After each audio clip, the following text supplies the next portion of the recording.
Napakalaking bagay na naalala kami ni President Bongbong Marcos dito sa Pampanga, kami mga tribo. Nabibigyan naman kami ng tulong. Pero alam naman natin busy siya. Busy. Pero ngayon naalala kami kahit papaano. Siyempre malaking bagay sa amin to, malaking tulong din sa amin to. At saka isa pa ma'am, one more thing na yung Marcos Village na tinitirahan namin, kumbaga sa binigay nung tatay niya sa amin. Si late President Ferdinand E. Marcos. Kaya doon kami ngayon nakatira sa Marcos Village. Kaya malaking pasasalamat din namin kay Bongbong kahit papaano. Naalala niya itong activities na to. Napakalaking bagay ito kasi alam mo ma magkano yung kilo ngayon sa bigas? Oy, nukulo kayo, ako maingit. Imbes na ibili na namin ng kung ano-ano, sa bigas nahihirapan kami, napakataas na napakamahal ngayon. Kaya kumbaga sa affected din kami doon sa crisis na nangyayari ngayon sa ibang bansa. Maraming salamat Pangulong BBM sa napakalaking tulong na binigay niyo sa amin sa oras na to at saka nagpapasalamat buong tribo ng Mabalacat City sa inyo. Kasi po, hindi po katulad noon talaga nakakandahirap yung mga tao noon. Pero po ngayon, dahil may mga ayuda, binibigyan ng mga kalabaw, yung mga kapwa ng katutubo, mga pinansyal, mga gamot, hindi na po sila naghihirap pag lumapit po sila sa government, bibigyan po sila ng pangayuda, yun po ma'am. Noon po, tsaka ngayon, mas ramdam po namin ngayon yung pagkalingap sa mga katutubo. President BBM, sana po hindi po kayo magbabago sa mga katutubo katulad po namin, mga maralita. At sana po lahat na pong katutubo ng matatanda, bibigyan niyo po sila ng mga gamot para hindi po sila maghihirap. Na-appreciate po namin yung pagdating niya and pagbibigay binigyan niyo po kami priority. About po dun sa 5 scholars per barangay, malaking help po yun since na-mention nga po kanina na parang malaki po yung statistics ng mga drop rate. Malaking help din po ito para mataguyod po yung mga students na nangangailangan talaga ng tulong. Actually, nasa edge na din po ako ng pag-stop ng pag-aaral. Parang nagkaroon po ako ng boost and motivation para ipagpatuloy po yung pag-aaral po. Nagpapasalamat lang po ako sa pagbibigay ng mga ganitong programa at natututukan niyo po yung mga local government. Matatapos na din po kami sa pag-aaral and masyado na din po madaming gastusin. Malaking tulong na din po sa amin, especially po pagdating po sa research and OJT po. Lalo na po sa mga students na katulad namin na medyo wala po masyadong kaya, malaking tulong na din po sa amin, especially din po sa mga magulang po namin na sasakto lang po yung mga sahod po. Maraming salamat po sa opportunity na binigay niyo po, especially po sa aming mga graduating students na katulad ko po. Malaking tulong po ito para mapagpatuloy po namin pag-aaral and magampanan po namin yung pag-aaral po namin sa araw-araw. Yung LGSF, Local Government Support Fund, itama natin yung sistema na yan. At ibaba natin ang pondo ng LGSF, ibaba talaga natin sa mga local government. Ating binibigay ngayon ng 10 kilo ng bigas para sa lahat ng ating mga benepisyaryo. Pangarap ko po para sa Pilipinas ay masabi lang natin na wala nang gutom na Pilipino. Hindi ko po tayo, tinatrabaho po natin yan. Ang isa pang programa na ibinibigay din namin ay para naman sa mga barangay. Ito naman ang pondong pinagalingan dito, yung tawag ay Socio-Civic Project Fund. Kada barangay, bibigyan natin ng tigda 200,000 piso. Yung 100,000 na doon, kalahati nun, ay gagamitin natin pang scholarship. Bawat barangay, 5 scholarship, tig 20,000 lahat ang binibigay. Para naman, makapag-aral sila mabuti, makapag-graduate sila, at sa ganung paraan, tutulong sila. Pagka pinagsama-sama mo yan, ang buong Pilipinas, mararamdaman ang kagalingan ng ating mga kabataan.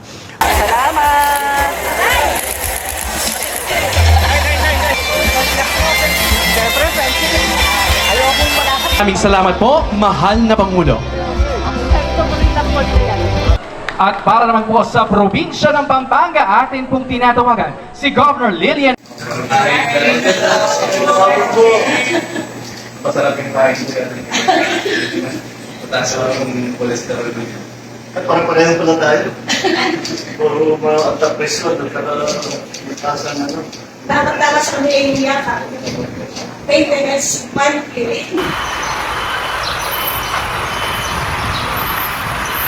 So yung hospital po in terms of diagnostics, medyo kumpleto na po siya, no?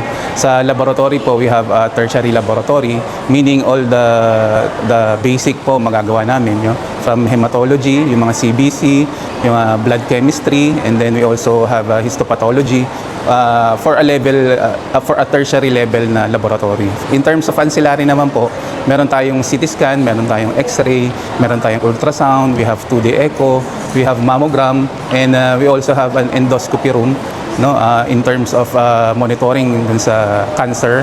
Pwede rin po nating magamit yon, no? At saka kami kasi may mga packages kami for PhilHealth, no? Like yung sa Yakap, meron diyang cancer screening, so kompleto kami dyan. So yung mga pasyente dito, mostly we cater for the masses din po, no? No balance billing po yung mga pasyente dito, no? Una, syempre, through the help of the PhilHealth, and then through the help din po ng DOH dun sa mga MAIP, dun sa mga MAIFIP. Napaka-importante po no na ma'am, no, bilang isang doktor, kasi yung ating pong mga pasyente, nilalapit po yung mga highly specialized na hospital na katulad nito, na level 2 hospital, no? Sa papamuno po ni Presidente BBM, nakita naman po natin na marami siya mga binubuksan na mga hospital na specialized para mapalapit po yung mga serbisyo na medical para dun sa mga tao po. So we really appreciate the help of the national government, kasi kung provincial government lang po ng Pampanga, medyo may harapan po kami, pero through the help of the national government po, nakakatulong po sila ng malaki para sa amin po mga doktor na mailapit po yung serbisyong medical sa mga tao po. Malaking tulong po ito sa amin, hindi lang po sa akin, lalo na po din sa mga medyo hirap po sa buhay. Kasi syempre, yung pong gagastusin nila na babiyahe sa malayo, like kung pupunta pa ng JBL, mas convenient po dito kasi mas malapit. And then, yun nga po, meron po tayong zero bill sa PhilHealth. So, mamamaximize po nila ng mabuti yung sa healthcare system po na binibigay po sa atin ng government. Of course po, napakalaking tulong. Nung first time ko nga po maka-avail ng ganun sa government. Kaya sabi ko, meron palang ganito. Tapos mula po noon, sinishare ko na po sa mga humingi ng tulong sa amin, sa mga may sakit. Mas malaking tulong po ito kasi yung cost pa lang ng transportation, malaking tulong na yan, na instead na gamitin sa transportation, pangkain na lang sa mga may pasyente. Naisip namin na makapagpa-check up din. Gawa ng ako po'y stroke victim, stroke survivor. Ito pong bagong Pampanga Provincial Hospital ay magagandang facilities, world-class facilities siya na very affordable naman. Magandang alternative siya sa mga private hospital. Unang-una po kasi malayo po yung mga kagaya sa Maynila ka pa pupunta. Kung kagaya po nandito lang po tayo sa Pampanga, na malapit na po tayo. Halos naman po talaga dito sa Pampanga, hindi naman po mayaman.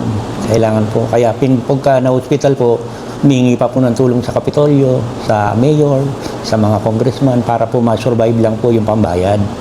Sana po maganda pong tulong yon para kung ma-hospital man po tayo, hindi na po tayo magbabayad. Yun po, malaking bagay na po yun. Pangulong Bongbong Marcos, stay healthy po, keep up the good work. Malaking tulong po ang mga programa po ninyo, sir. Ay, Pangulo po, maraming pong salamat sa tulong ninyo dahil hindi na po sila pupunta sa malalayong lugar para magpa-hospital. Malaki pong bagay po. Salamat po.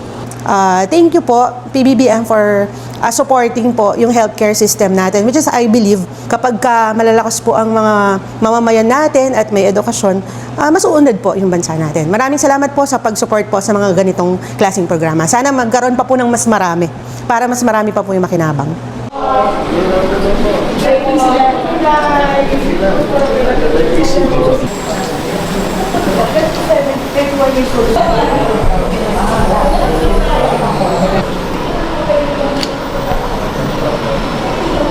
Hindi na. Siyempre, infrastructure, importante po rin. Pero yung health talagang tinutulong. Health, education, ang tinutulong. Ano po? Ang ganda naman po.